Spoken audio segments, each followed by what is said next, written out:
In order to create my flipped lesson plan, I used Google Classroom, where I added the link for a YouTube video, the link for the quiz, and the link for the interactive notes assignment.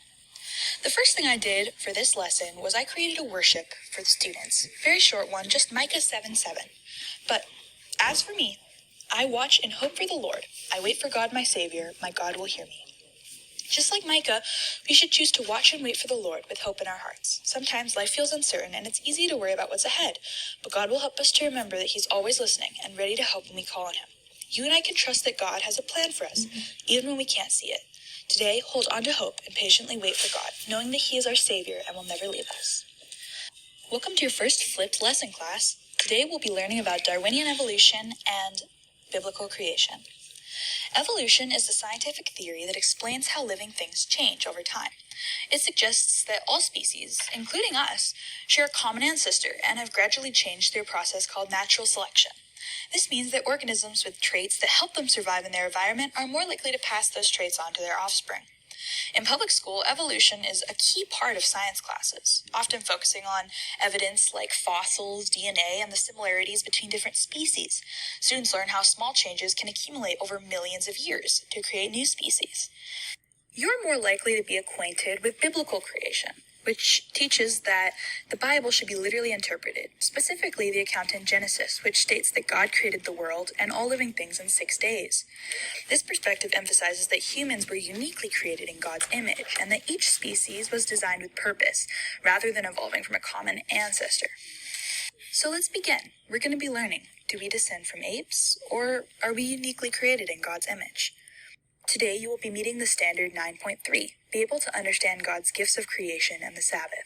The objective of this lesson is to investigate and analyze the differences between biblical creation and Darwinian evolution, which meets the objective of 9.3.2. Tomorrow in class we'll go over this together, but tonight I want you to get an introduction to the topic with the video linked below, Evolution versus Creation. Pay close attention as there will be a quiz for you to complete after the video. There will also be an interactive class notes assignment where I would like you to use ChatGPT to generate a 3-sentence summary of the differences between biblical creation and Darwinian evolution, and then write a 1-sentence response to the summary in light of the video. Does it agree? Does it disagree? Is it a good summary?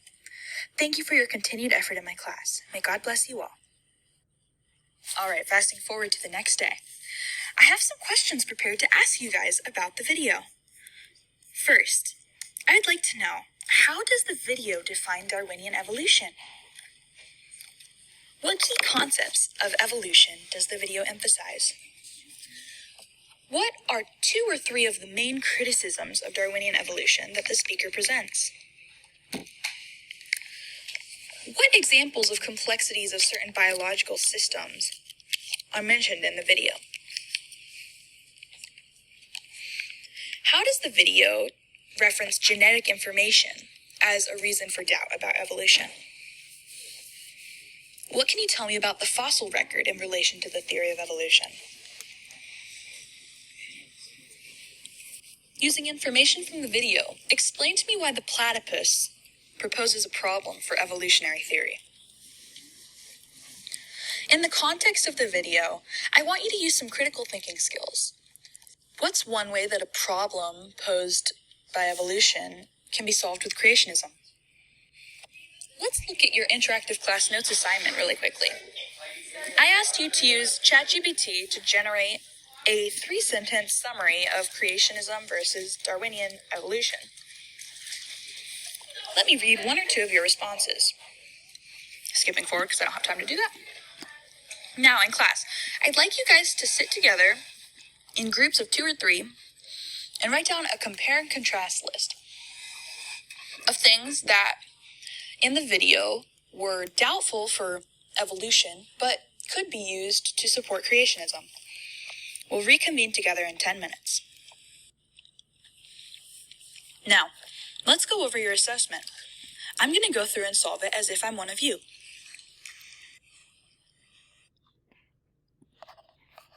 All right. Let's see. This was supposed to be a question that I just wanted your answer. It was not graded. Let's just say, I don't know. DNA is...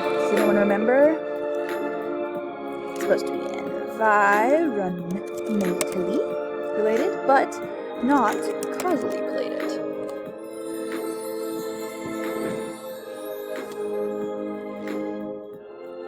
Alright, what's an example of new ways of explaining the evolution of species?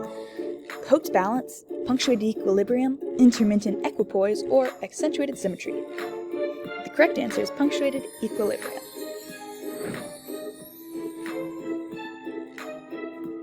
What's the most glaring problem with the theory of evolution according to the video? Let's see. Very quickly, long period of time. I think it was long period of time.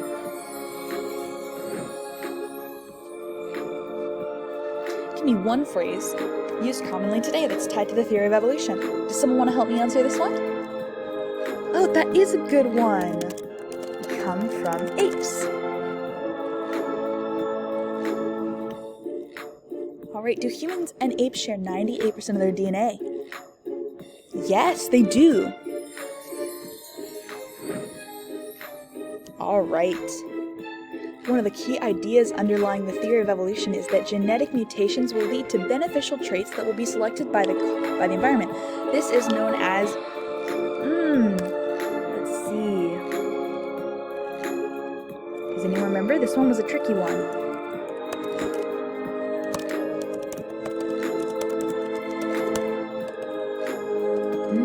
That can't be right. Let's try something.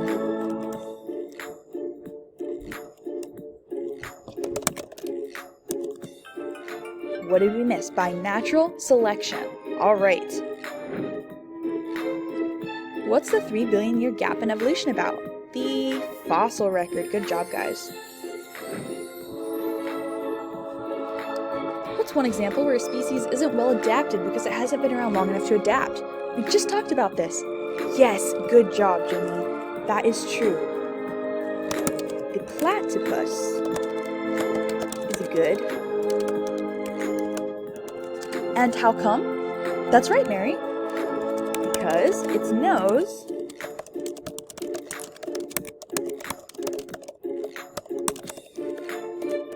good job.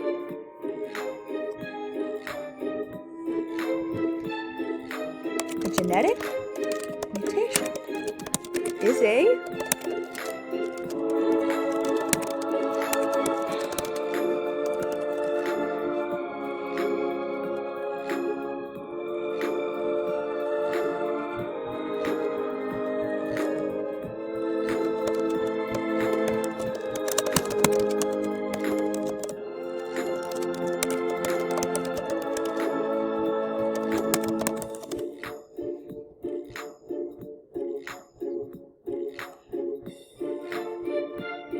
all right. Does anyone remember what it was?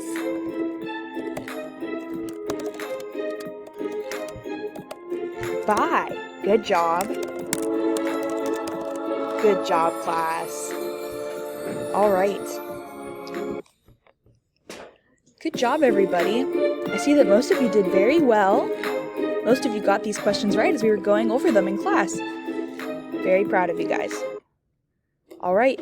Tomorrow we're going to do Bible Court about this specific assignment.